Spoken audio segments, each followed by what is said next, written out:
Live from parts unknown, you're listening to Simon Miller's Pro Wrestling Podcast, the only wrestling podcast on the planet, we think. Sit back, relax, prepare for positivity to run through your veins as Simon Miller gives you your weekly dose of powerful pro wrestling audio. It is Miller Time.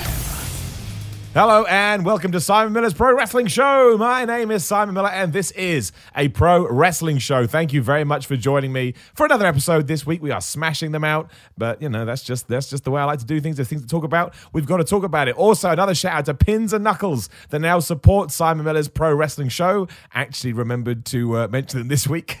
It's still a work in progress though, as they know, but you can check them out at pinsandknuckles.com or you can check out their exclusive wrestling merchandise at pinsandknucklesmerch.com. too, and they have an exclusive shirt with me on it, and that's basically how this arrangement came about. They're helping me with merchandise. I just mentioned them on my podcast. Obviously, we're coming off the back of SummerSlam and Raw and SmackDown and a bunch of other big events really in the WWE calendar, so it seemed like a good idea to kind of have a look at the state of pro wrestling and see what's going down. And as Simon's Pro Wrestling Show is supported by patreon.com/Simon316, please do head over there now, check it out. You may find a reward you like, including one it's where you can come on the podcast, and that is what we're doing right now. He's been on before. He's come back. It's my man, Cody. Cody, how you doing today? You all right? Yeah, I'm doing all right. How are you today? I'm very well, thank you very much, dude. I'm good. I'm well. I'm recovering from a crazy weekend. I'm recovering, from just everything that's been going down. But I'm all right with it. Like I enjoy the madness, and then when it calms down, I'm always a bit like, meh.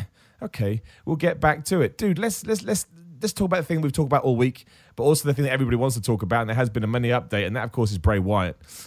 Before we get going, man, you give me your take on Bray Wyatt. Let me know everything you thought about it, from conception to, finally coming out at SummerSlam, and then we can actually touch upon some news that I think will please a lot of people when it comes to the Fiend, as we will now call him. Yeah, the Fiend, yeah. WWE, I'm pretty sure for the most part, Bray Wyatt had the creative control. Did he not? I mean, we don't know, but if he hasn't, then whoever wrote that needs to write everything else. Absolutely. Yeah. I've been blown away by this character ever since the very first Firefly Funhouse. I looked at it and I really thought I was on drugs the first time. I was like, what? Like, it came up, you're, all that, friends and all that stuff. And I was like, what is going on? And then Bray Wyatt showed up and it just got better and better and more diabolical, more twisted as the things going on. And it's one of the best characters that WWE has ever produced. Yeah, I think right now it's hard to argue. I still want somebody that has kids to get in touch with me. I want to know what somebody with kids, do you show your kids this? Do you say to them, look, we're going to watch it, and then you've got to let me know if you're all right with it? It's got to, it doesn't scare me, but it's not like I'm comfortable with it. Do you know what I mean? It's not like I watch it and go, oh, it's still eerie. It still gets you from an atmospheric point of view.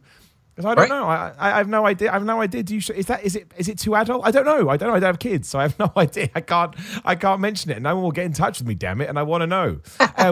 What did you think about the entrance and the lantern and the music and just the entire presentation? The presentation was really good. When I was watching SummerSlam there on Sunday, and he came out, and I immediately tuned into the theme song that was remixed in like heavy rock now, and I was like, this is perfect. It made it even extra. Like, he didn't need a new theme song. That revamp of it just made it extra special. And the lantern was like, wow, that was Bray Wyatt's severed head. So like we're to think that somehow he possesses him and gets rid of, I don't know, it's kind of maybe like an Ichabod Crane kind of thing, maybe like the headless horseman. Absolutely. Absolutely, dude. I'm not really sure, but it was the presentation of him coming out was just spot on. And despite SummerSlam having pyro this year, which was amazing, I'm really, really happy that they didn't use pyro because they don't need it with this guy at all.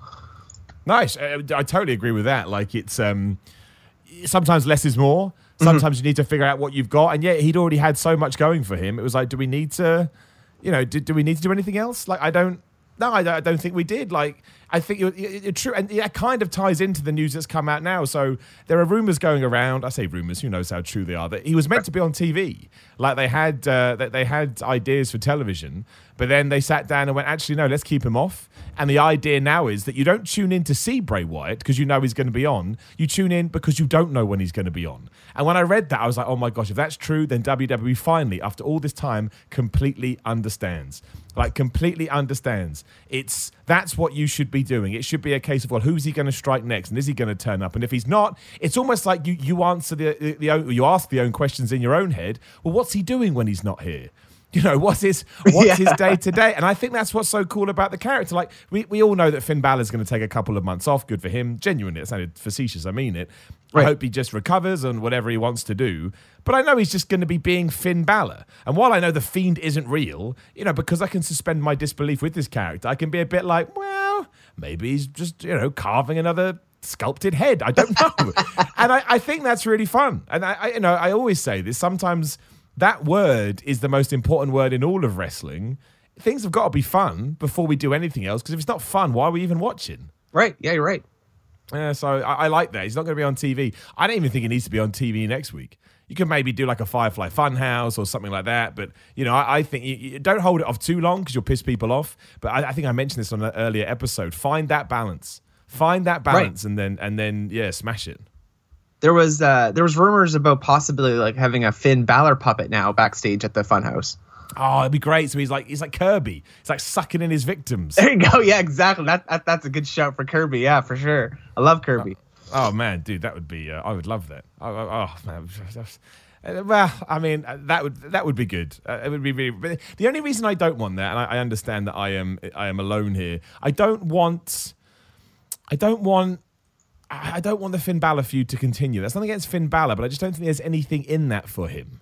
Do you know what I mean? Like, in my personal opinion anyway, I just, you know, if you continue to do that feud now, to me, it's just going to end with Bray Wyatt losing, because that's what WWE when it comes to feuds. Yeah. I would rather we're just done with it now. When Finn Balor comes back, come up with something else. You know, let's move forward, in my opinion anyway. Yeah, I'm actually really curious about this too, and I know in the past you've said that you're not really big on the Demon, which is cool, no big deal.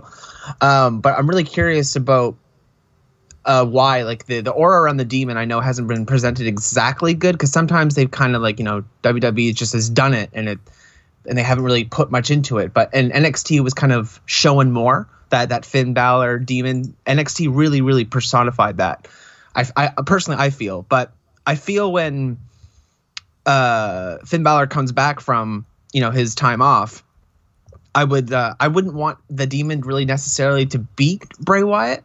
Like if that does happen and they set that up, whether it's Survivor Series or WrestleMania or whether, you know, if it doesn't happen at all, but if it does happen, I still feel Bray Wyatt should push and just dominate, because this character has so much depth to it, and it's the first time where everybody is talking about it. They can't get enough of it. They can't wait to see what comes next. So nobody wants to see this guy, you know, lose. Or the other way is, if the Demon and Finn Balor, or if the Demon and Bray Wyatt do face each other, have the Fiend just go absolutely nuts. Get him, like, have him have the lose, like have him have the L, but have him get DQ'd, right? Like beat up Finn Balor to the point where he's completely psychotic. Finn Balor, you know, the Demon is laying there motionless, but he still has the win, if that makes sense. Yeah, no, that works. That works fine, because, again, that pushes the character. Yeah. And that's my big thing, push the character. Whatever you got to do to push the character, because if you did a proper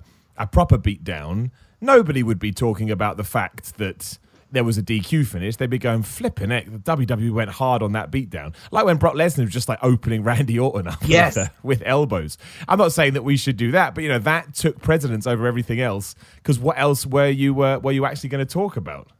Yeah, at SummerSlam when he was in the ring and he was using the gloves, and you could see that I was starting to be like a little empathetic for the character, and I was saying to my friends at the time, I was like, what if he's in the ring, he has the gloves on, you know, on his face and the heel hurt thing, then the lights go out and suddenly the mask is off and the severed head's disappeared, and it's Bray Wyatt looking at Finn Balor going, oh my God, what have I done? And then the lights turn back on or turn back off, the mask goes back on, and then it's, you know, I don't know how they could do that really fast, but it would be kind of cool. Oh, dude, anything. That's why I love characters like this. It's why I love Kane. It's why I love The Undertaker. You know, in fact, I'm going to segue this into the other thing I wanted to talk about. Sure. You know, I like the hocus pocus. I just do. You know, I just think it's fun. You know, I know sometimes it goes too far. Like when Kane was like shooting thunderbolts from his, you're like, why don't you use that in matches? You'll win. Yeah, but you know, I don't want that to go away from wrestling. I find it too fun. I find it too enjoyable, and it puts a smile on my face. And again, this ties into let me see. I don't know how much you know about it because it all depends on how exposed you've been to him. What do you know about Orange Cassidy, the independent wrestler who just got signed to All Elite Wrestling? I don't know much about him. I did see the promo. I saw the juice and the blending up the contract thing. I thought that was pretty good. Yeah. Sorry, go on, man. Yeah, it's all right. I don't actually know much about him though, but I'm completely open to learning all about him. Well, I mean, the idea is, I don't want this to become like an Orange Cassidy podcast, but the idea is that he is a wrestler that can't be asked. Right? Oh, okay. So he puts his hands in his pockets, but then if you piss him off, he comes alive and he proves that he can wrestle. So obviously, as soon as he got hired by All Elite Wrestling, everyone's like, "Oh, what are we doing? All Elite's supposed to be sports focused. I don't want these gimmicks, and it's silly, and so on and so forth." But everything we just talked about stands to reason here as well. The whole reason I want someone like Orange Cassidy in AEW is because you do open up a door to do different things. You know, it's not just serious, which you can't have all the time. Right. You have to be able to have a variety show. The key is ensuring that while you have something silly like that, which we'll get over with people, like, especially at the moment, AEW is basically an internet-based company in terms of their fan base, and the internet loves Orange Cassidy. I mean, it's 50-50, but I think the love, I say 50-50, I still think the love outweighs the hate. But, that's my thing, is that as long as your main event and your, the top of your card is serious and you're taking what you're doing seriously and you still present Orange Cassidy as a threat however you want to do that, I think it's fine. And the cool thing is when you take another step with that, somebody like Bray Wyatt that's terrifying, he can be a main event guy because he feels like he could dominate. And that's the whole point. Yeah, I agree. The Orange Cassidy, the way you're describing him, kind of sounds like a Brock Lesnar thing. Like Lesnar doesn't want to do much, but when he's pushed to shove, he will, put on a show and pretty much kill you. I mean, he is like that. But imagine the Brock Lesnar that the internet thinks he is, to the point where even when Orange Cassidy kicks you, he just kind of like rubs his leg on your leg like it's the weakest kick you've ever seen in your life. Look, it's pure comedy and it's pure silly, and I admit that it probably has a shelf life.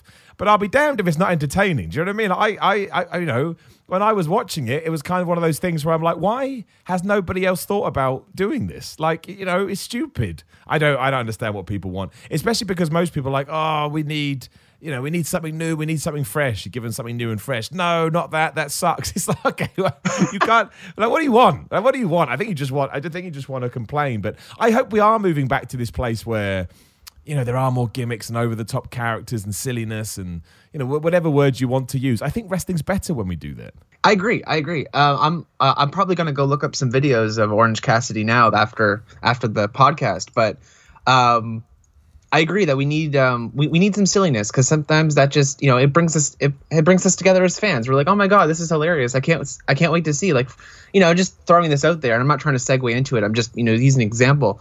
The 24/7 title, like that's funny as hell, but at times it's also kind of serious in a way. So, that sort of thing makes us all laugh and enjoy it. Yeah, no, that's it, man. Let's talk about the 24/7 title. Okay. I think we may be segueing into some other stuff with that, and I think WWE's timed that perfectly as well. I think WWE's timing as of late has been great. Like, I liked all the R-Truth and Drake stuff, but it has to run its course eventually. Right. And, the fact that Elias won the belt but didn't lose it straight away, to me says, okay, we're now moving Elias into that division, and you can, be happy or sad about that depending on how you feel. When it comes to Elias. But I thought when I was watching him do his latest concert on Raw before Ricochet interrupted, I was like, I think I'm done with this too. I think this needs to evolve. So to kind of push those two things together, I think you could see, because the 24/7 title does have consistency, and that's why it's so easy to watch. I feel like I know where it's been, and I kind of know what it's going, because I understand there's rules in place. And yeah, sure, the people that we put in that position are usually geeks, but I don't have a problem with that. Like, I don't mind. Not everyone can be Stone Cold Steve Austin, right? Right. It's funny that you said that about looking at the concert when Elias was in there, because I kind of felt the same thing.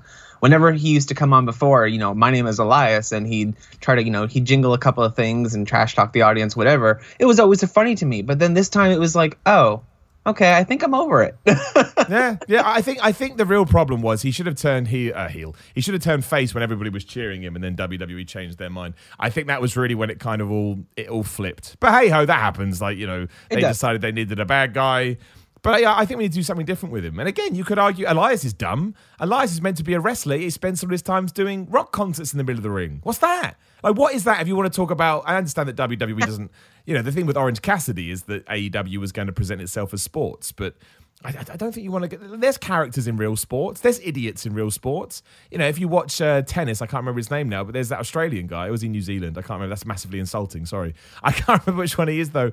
And he just goes nuts all the time. It's like, that's not sports. But people like him. Well, he's kind of divides opinion now. But, I think you have to have characters. And the best thing about wrestling is that we can create those characters. Yeah. The 24/7 segment there with Maria there a couple weeks ago, or was it a week ago? I thought there was some potential with that. Yeah, I was surprised they did that in a week. It was weird, wasn't it? We did a week and then we were done. I was like, oh, okay. Yeah, my friends and I were talking about like some idea about Maria being the longest reigning female, like undefeated, because she could hold on to that belt for like 6 months because she's pregnant. Nobody would take it from her, right? So yeah, I was like, strange. I mean, I know it's Maria and nobody really likes her at this point, but can you imagine like history, like 5 years from now, nobody could take that away from her. No, I mean, absolutely not. I like. She would be the longest reigning female, 21st. Yeah. At first I was like, oh my God, Maria has like, no. But then I was like, wait a second, there's something here. But they didn't capitalize on it, but it was funny. It was funny still with her husband, pinning her. That was hilarious. But they had potential there. I think so. It is weird. They did fly through that, and I don't know why. But there you go. Well, I mean, that's WWE for you. They do change they change their mind very quickly.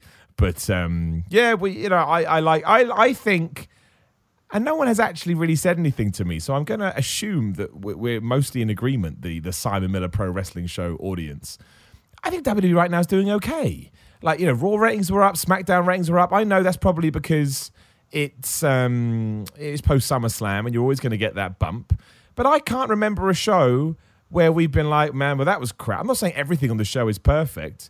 But I actually think we're ticking along okay at the moment if we continue to build and continue to have stories. And I'm enjoying the cliffhangers on SmackDown. It actually makes me want to tune in.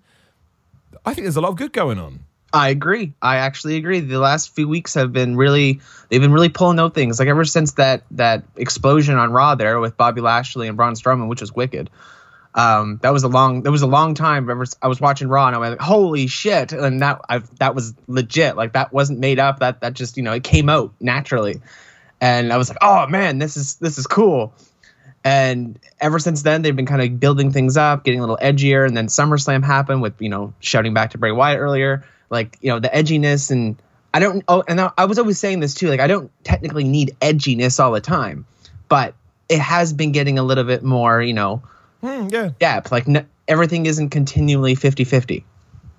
Yeah, I that's something, the roll-up finish is... I'm not going to say it's an issue, but just stop booking people against each other when you don't know who you want to win. Like, if you're really, really struggling with who you want to win, just don't put those two people against each other. And I can handle it, and sometimes it's okay. But, it's just... I say this all the time, but it's just the law of diminishing returns. If I see something over and over and over again, I'm like, well... it becomes transparent and it becomes very see-through, and I think that's when you lose your suspension of disbelief. And let's face it, in 2019, it's harder to suspend your disbelief than ever because we all know the deal. We all know the deal. I know that there's a few people that probably don't, but and if you don't know the deal, you can go on somebody's Instagram or social media, and there it is, done. It's thrown out there. So I think you do need to kind of focus on that too much. When you see roll up every week, it does get a bit like, oh man, I'm bored.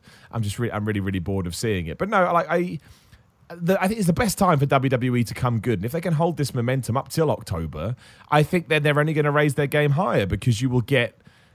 I don't know what the AEW TV situation is going to be like. Of course, I want to enjoy it, but... you don't know. Like, you just don't know what you're going to think when you sit down and watch a television show. I was thinking this the other day. I mean, because I just do lean on a more positive vibe, and I always look for the good in things, I imagine I will come out the other side and go, oh, that was fantastic. But we don't know that's the case. Well, I have no idea what I'm going to... They may put on a product where I go, you know what? I hate it. Maybe I will. I don't know what their plan is. And that's why I think it's so exciting. I like having a big question mark over things. I don't always want... Don't get me wrong. When you plan a storyline and there's a natural conclusion and it all makes sense and it's satisfying, that's great. But I also do like being on tenterhooks. Like, it ties into the whole Roman Reigns story, right? Like, who do you think called Roman Reigns, Cody? Your choice. Who do you think... Well, didn't kill him. Who do you think tried to kill Roman Reigns? Well, the odd thing is, I mean... I know the rumor out there is Daniel Bryan, which Daniel Bryan is an absolute psychopath. Like, his performance on SmackDown was fantastic. The acting from him, great. Amazing, right? Do you remember when people said he couldn't cut a promo? Like, what yeah, are I you talking do. about? I do remember that, yes.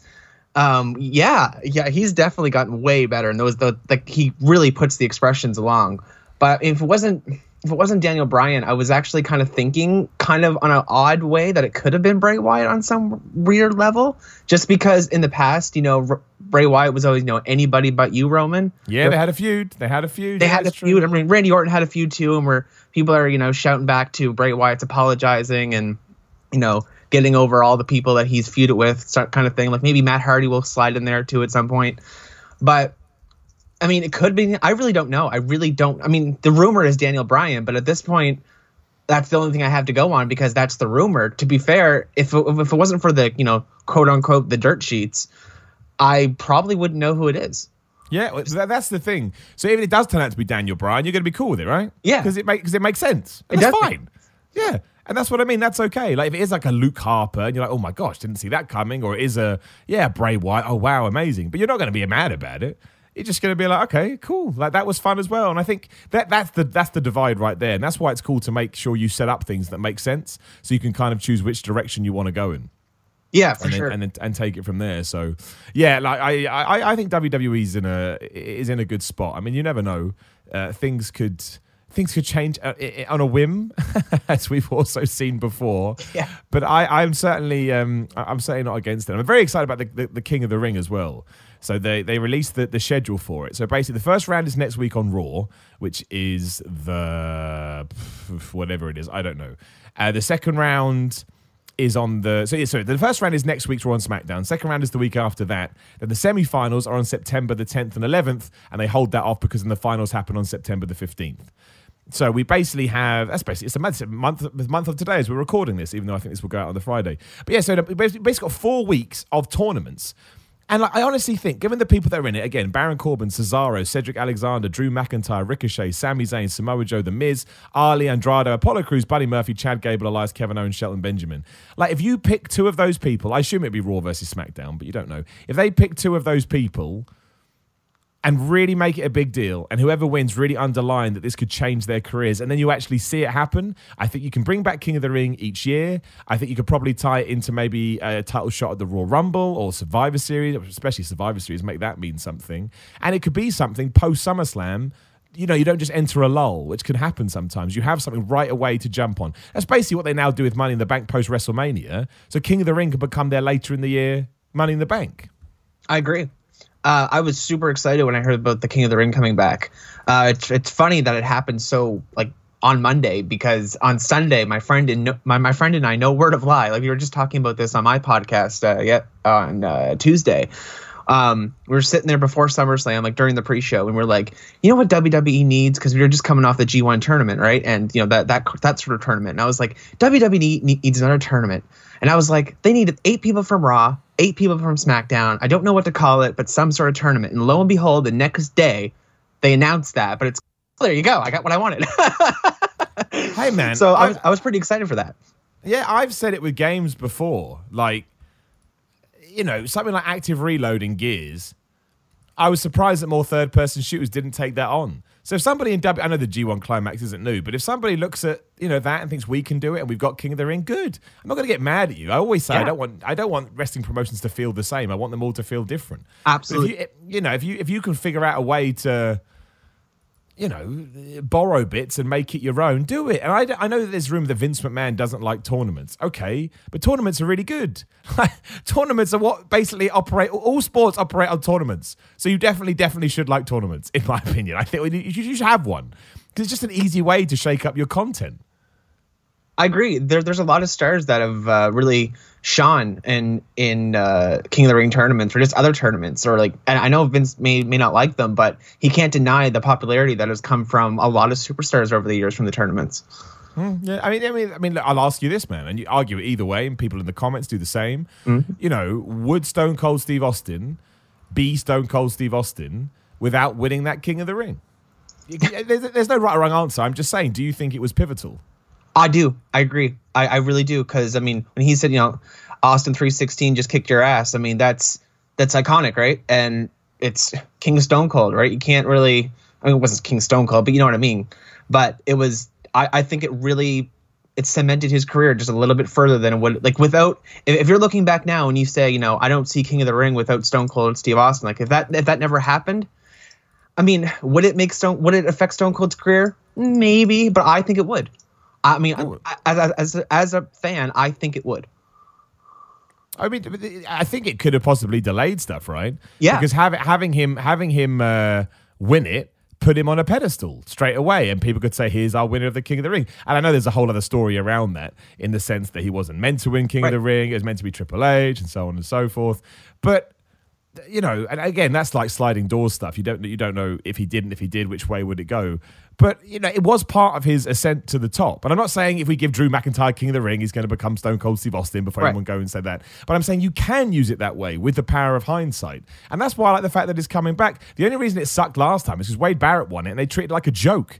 They treated it like, well, what a moron this guy is. And you're like, oh, okay, fine. Wade Barrett was awesome. Sorry. Wade Barrett was awesome. He was, man. He's one of those people. I'm like, isn't it like him, Neville, or Park now? I mean, Sasha Banks before. Let's talk about Sasha Banks. There you go. That's something else we touched upon early in the week, but I'd like to get your feedback on. Happy to see her back. Not happy to see her back. Don't care. Some people don't care. That's fine. You have to think whatever you want. Well, just before we go into Sasha Banks, I just wanted to know who you think's going to win the tournament. I mean, I would go Drew McIntyre. Out of that list of names, I think Drew McIntyre is the one that stands out to me. They've clearly started to renew his push. I thought his match against Cedric Alexander was awesome. He's the only one that I mean, I'd love it to be Samoa Joe, but I don't believe they get behind Samoa Joe, so it feels like a waste of a guess. And hey, man, let's build Drew McIntyre up for a feud with Seth Rollins. Why the hell not, right? Let's just do it. Like, I think done well, I think they have great matches. I think you could really be able to buy into that again if they come up with the right narrative. Who have you got, man? Who's your choice? Well, I mean, I hate to say, you know, pick three people, but I mean, I do. Drew was definitely one of them. But it's either Ricochet or, I hate to say it, King Corbin. Well, it's funny you say that, man, because some literature came out the other day where there was some rumors that on house shows later in the year it's going to be Baron Corbin versus Seth Rollins for the Universal Championship. So there is every chance you're not wrong. And if that happens now, I will blame you, Cody. I will say you have done this. I will take the heat. Bring it on. Bring on the booze. I mean, look, again, it all depends. It's hard. I mean, look, I understand people being pissed off if they brought him back and they put him in that spot. But at the same time, people wanted him to go away, and he went away. So, you know, WWE did listen. And I think it's okay. I think it's okay if it's a small feud and Baron Corbin doesn't win, right? Does that really hurt anything to get us through to the end of the year? I think it'd probably be okay. To be honest, if we had, you know, if I'm just picturing this from a nasty heel perspective, like the way it was booked with Seth Rollins with the Universal Championship with Baron Corbin, it died out so fast it was exhausting. But I know how good Corbin actually is. I was behind him a long time ago. You know, when he first came. I like him. I like him, man. Yeah, I think he's been used poorly, but I do like him. Yeah, absolutely. I think there's something there with, you know, King Corbin and being a nasty heel. He doesn't need to be in the title picture. He can just, you know, be King Corbin and kind of reign supreme over, you know, certain Raw segments and whatever. Like he could do that pretty well. Anyway, that's just the King of the Ring tournament. But you were mentioning Sasha Banks, though. Before you do, like, King Corbin does sound quite good. And he would actually, he'd actually use that really well. Damn it. That's going to happen now. I know, right? But maybe that's the thing. Maybe that's the thing that fires him back up, right? Maybe that's it. Maybe he does that, and all of a sudden people are like, oh, wow, I like Baron Corbin now. Yeah, it could be. It just all depends on how it's booked. And I mean, now that we have Paul Heyman sorting things out a bit, who knows? Yeah, dude, very good shout. If anyone knows how to accentuate the positives and hide the weaknesses, there he is, the ECW king. So, Yeah, we'll see. We'll see. Hey, man, I don't mind. I mean, let me find I've lost my list now. I'm just trying to see because I wouldn't be totally against him winning. Who is there? Anyone there that I really see? I want Elias to win. No, I love Shelton Benjamin, but no, because it'd just be they'll joke it up. Other than that, though, nah. The Miz, I wouldn't be too enthralled by him winning. Other than that, though, there's nobody else on that list that I think that'd be great. If Buddy Murphy won, for example, I think that'd be fantastic. Ali, great. Andrade, great. Apollo Crews would be good. You could actually fire him up. So yeah, I'd say just the Miz and Elias and Shelton, just because So that's a pretty good. They picked some pretty good names. I think is the point. Yeah. So Sasha Banks, man, what did you think? Because I don't agree with this, but hey, I'm all about trying to present both sides of the argument. She came back, and a lot of people were like, oh, she moaned and she whined and she got what she wanted. And I'm like, well, we don't actually know that. we don't actually know what she did. But, everybody handles things differently. I don't know the ins and outs. I'm only going to talk about it from a fan perspective. I like the return. I think it's exactly the kind of feud that Becky Lynch needed. Sasha Banks is a heel on the main roster. People keep going, oh, Miller, she was heel in Team Bad. That does not count. A proper heel on the main roster. I think this has all the markings of something really good. I agree. Taking all the backstage, stuff, without all the rumors, whatever, putting that aside and just focusing on what happened on TV. Sasha leaving after WrestleMania and then coming back right now at right after SummerSlam and going heel. Perfect. And this is, and you can quote me on this too, because I don't really care. As a Canadian, it's so sad and so funny at the same time, because I've been trying to get behind Natalya for years. I've been trying. I really have. That Canadian me is just trying to pull for her because she is really good in the ring. Personality wise and acting wise, I cannot get behind her. I just can't. I've been doing. It's like pulling teeth. Like I really, at this point, after 10 years, I can't get behind her. So when she was facing Becky, and Becky was tearing her down, and she was Canada's new hero, I was like, yeah, for sure, I'm all for Becky. Go away, Natalya. Like I really don't care. All of us were like, there was 5 SummerSlam, and not one of us wanted Natalya to win. That's amazing. So I can't speak. Yeah, I cannot speak for all the Canadians, obviously, but I do know a large chunk of Canadians don't care for Natalya. So like, but when Sasha came out and she was in her that purple wig and everything at first, I looked at her and I was like, okay, I want her to go heel here. She probably won't. She'll probably do something, stick up for Natalya and whatever like that. But I was like, go heel, go heel, go heel. And then she hugged her. I was like, oh, it's not going to happen. And then it happened. And I was like, oh my God. Like, I just didn't think of it. I was like, because sometimes you sit there while you're watching wrestling and you just start fantasy booking in your head. Right. And you don't think it's going to come true. And then it came true. And I did not expect the wig, like going the blue hair. I loved it. It was just so good. And then the audience was saying, thank you, Sasha, after beating up their home country woman. And I'm like, what is going on? I'd say what I liked about that as well, probably a lesser point. Like the fact that they pretended that Natalya broke her wrist or her arm, what she said. I like that because that takes her out the title picture. Yes. Do you know what I mean? I thought it was a really, really good way to do it. Yes, I agree. Having the arm, the sling and everything. I was like, oh, look at her. She got her arm broke. I mean, it was good. And then she'll be off TV for a couple of months. And honestly, and not just Sasha Banks too, I know, because Natalya was in this segment. I am all for it. Like, I think the problem with Natalya is she's been the same character for 10 years. Yeah, she hasn't evolved at all. Like, no, it's true. She has become, she's like in different ways, but she is she's Dolph Ziggler of the women's division, in the sense that she'll be used when she needs to use them, but she never really evolves, never really changes. It's kind of just there. It's, no one really minds having her around, but yeah, doesn't really move left or right. I really hate agreeing to that, but you're absolutely right. The Dolph, wow, that's dead on. Yeah, and I guess like Dolph Ziggler's more there for like the whole Goldberg thing. We need a bump machine. Okay, sweet, we can get Dolph Ziggler in, but he's a constant, right? He's there. Oh, we need someone to have a match. We need someone to fill a void. We need someone to fill a feud. Get Dolph in. That's what Natty does, and you can see it. And she always smashes it. But you know who else always smashes it? Dolph Ziggler. Yep. So it's like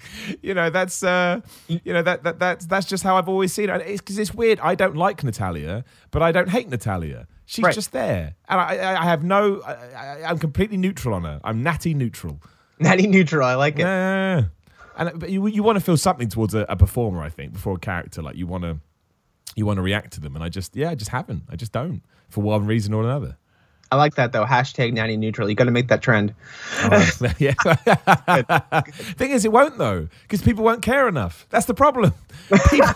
People won't get behind it enough to do it. I think Nat is a really, really good servant to the company, but I don't think she's ever going to be treated as a super big deal. But that's why I like the fact, again, Sasha Banks comes back. I think it'd be a good feud. Yeah, I may be wrong, but I think you can get a good few months out of it. I think Sasha Banks could probably be the person to take the belt off Natty, because I think then Becky, because I think then she can get major heat for that. Like, oh my gosh, she came back, she's an asshole, and she then took the title away from someone we really like. And that's also how you cement someone as a good babyface.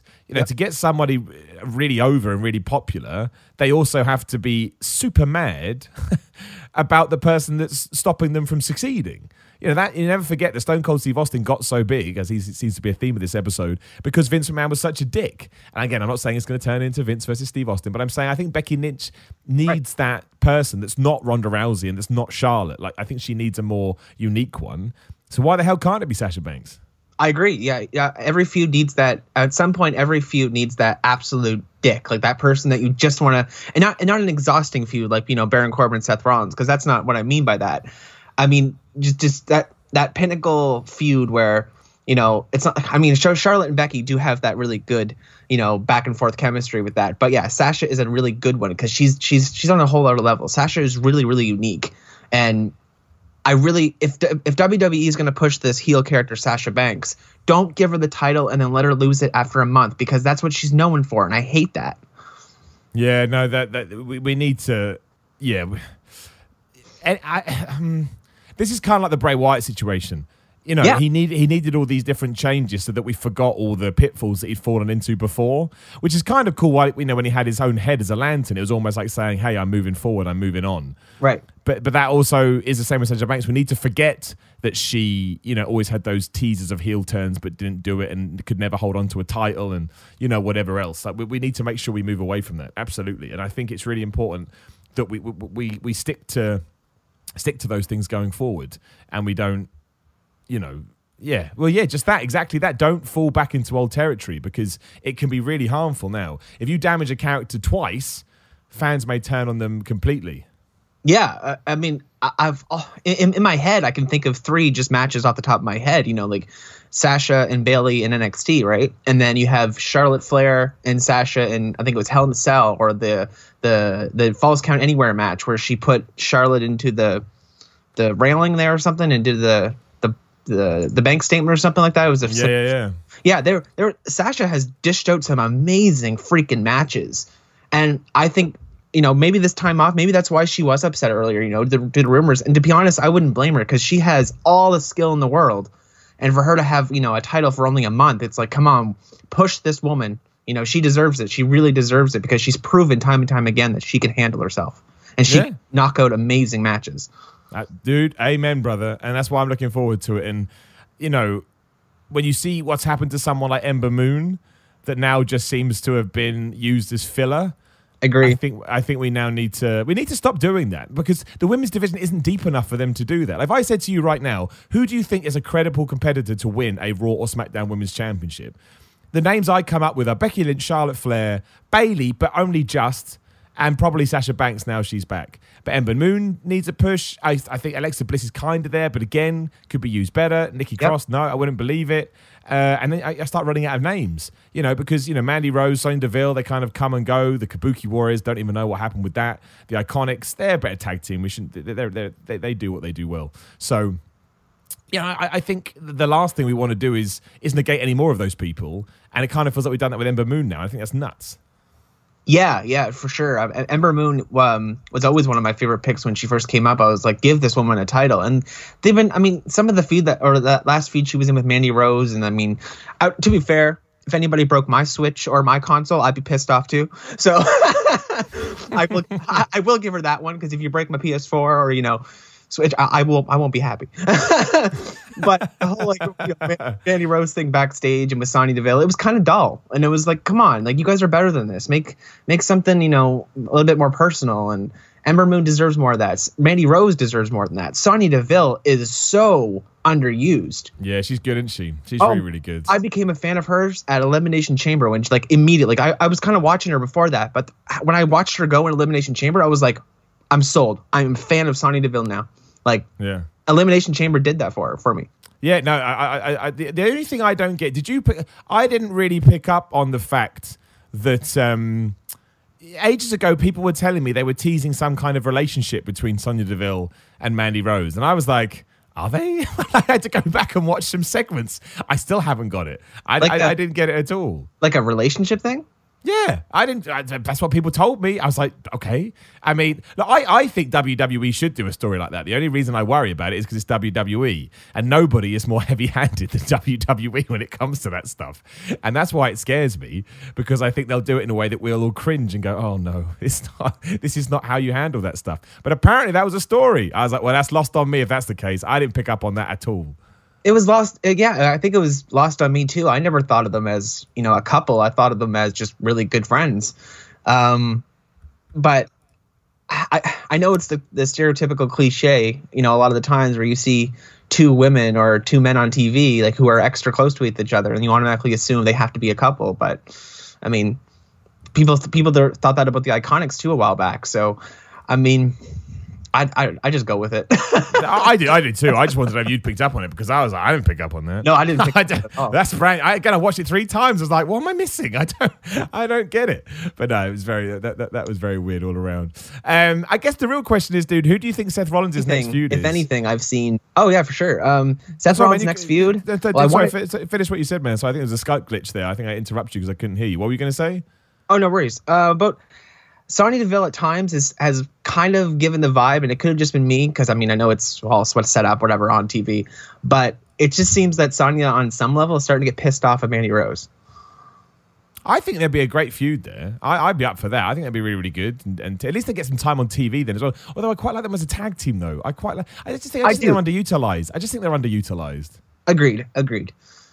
But Seth Rollins, though, next opponent. Jeez. Well, apparently it's going to be Braun Strowman. Apparently they are going to go, again, it's all rumors, speculation, yada yada, but apparently they are leaning towards that. Yeah, when he came out on Raw there and handed Seth the title and everything. Well, okay, to be fair, and I kind of let myself get a little disappointed, which is my fault. But that ending Raw segment, I was like, okay, the OC, facing Seth Rollins, I was all for, AJ Styles potentially losing the US Championship and segueing into the Universal title. Because I am all for the OC. I am all for this original club, whatever, New Japan reference, whatever. But I'm all for it because they've redone their wrestling gear. They've done, new things on the Titantron. I mean, it's still the AJ Styles theme, but it works. And, Carl Anderson and Luke Gallows are getting pushed now. I'm all for it. And I thought, wow, AJ Styles is going to face Seth Rollins at the next pay-per-view, and, we'll have a great feud there. Cool.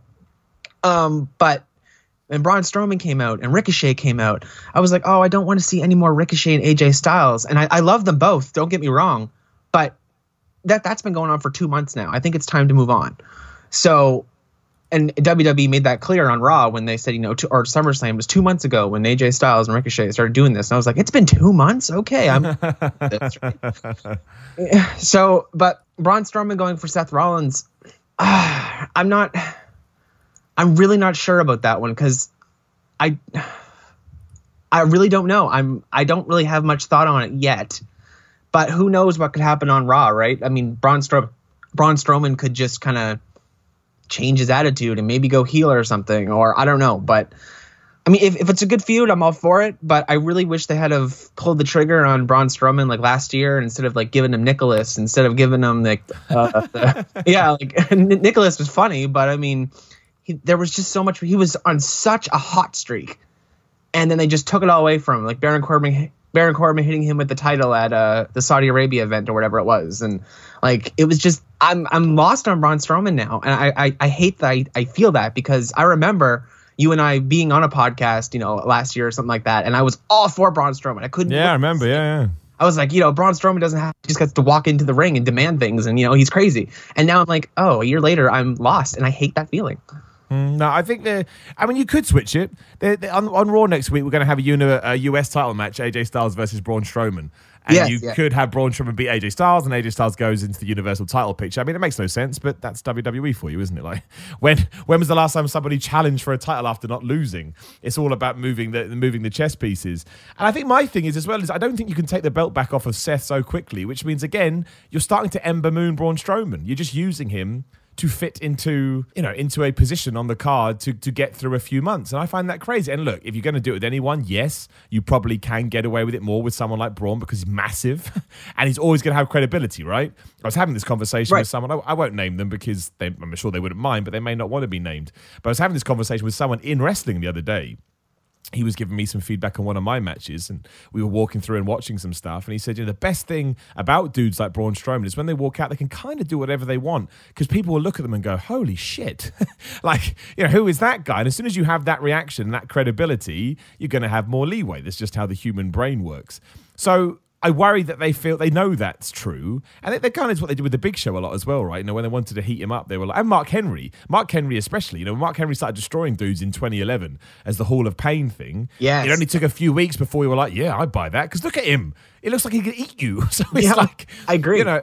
So I think that that's my only worry with Braun Strowman is that they've kind of, again, they've done the Nicholas thing. They've done whatever else they've done just because they're like, well, we can. It's Braun Strowman. Look at him. Yeah, I agree with that too. That match that Braun Strowman and Bobby Lashley had too. Was it Falls Count Anywhere match? Was it?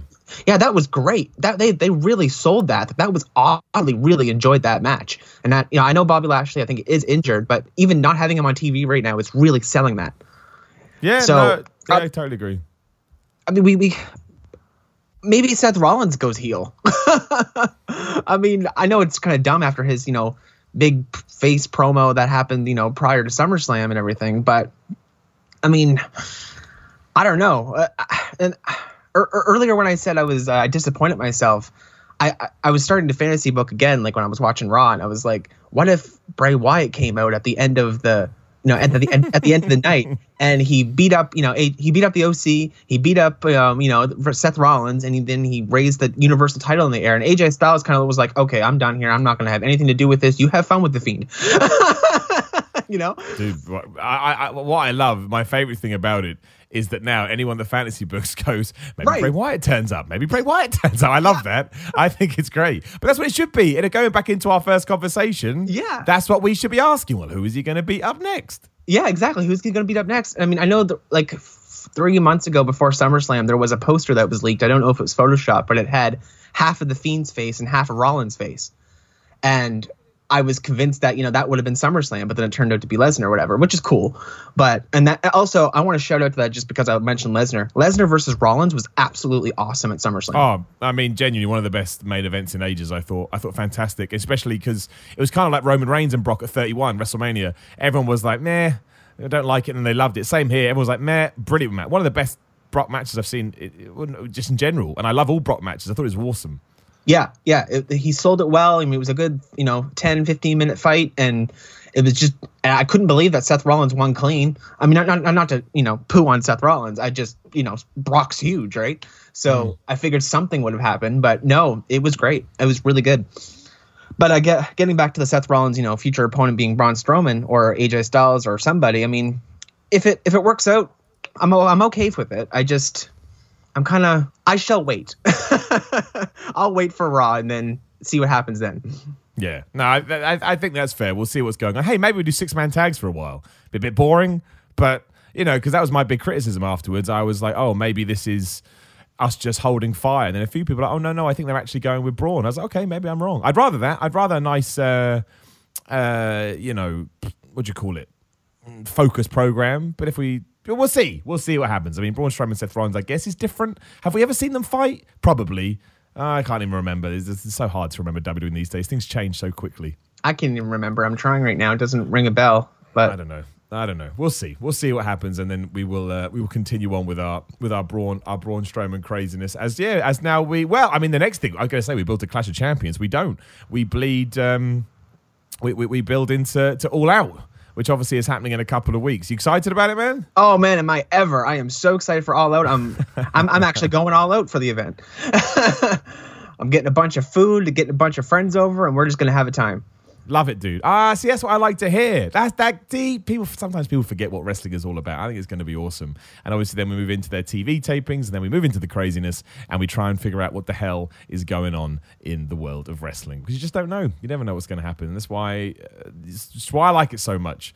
I think it'll probably calm down for the next couple of weeks until we get to All Out. And then, of course, that weekend as well, you've got NXT UK Cardiff. You've got Real Quest, which we're hopefully going to cover on What Culture. Hopefully we're going to head down there and get some crazy interviews. Obviously, my friend Tama Tonga's going to be there, so maybe we can talk to him and see how he's getting on, obviously being a right asshole in the moment. And we will finish on this hilarious news, because I read it earlier on the Wrestling Observer, and I was like, brilliant. Apparently, Dominic Gutierrez, who is Rey Mysterio's son, is going to be hired by WWE soon, and he may even make his in-ring debut next year. So if you are an old fan like me and you remember Dominic being part of a storyline of custody battles, Who's the puppy? Who's the puppy? He may be about to become a professional wrestler. And I read that and I was just like, man, what a crazy flipping world we live in. He got tall.